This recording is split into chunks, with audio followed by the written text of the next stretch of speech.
ਮੈਂ ਨੀਵੀਂ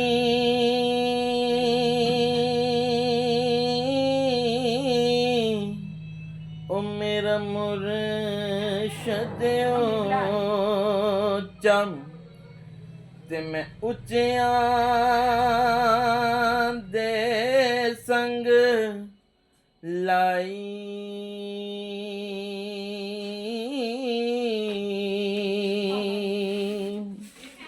ਓ ਸਦਕੇ ਜਾਵਾਂ ਉਹਨਾਂ ਉੱਚਿਆਂ ਕੋਲੋਂ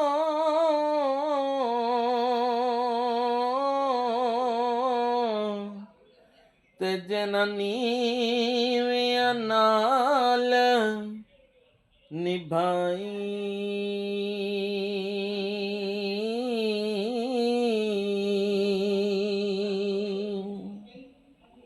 ਤੇ ਲੋਕਾਂ ਮੈਨੂੰ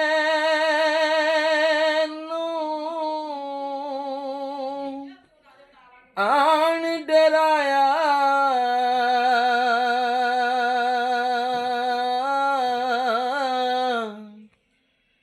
ਕਿ ਰਾਤ ਕਬਰ ਦੀ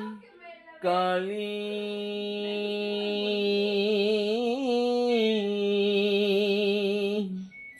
ਓ ਮੈਂ ਸੁਣਿਆ ਉਥੇ ਉਸਨੇ ਆਉਣਾ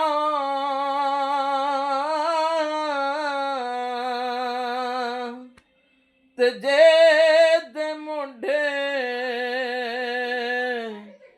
ਕਮਲੀ ਕਾਲੀ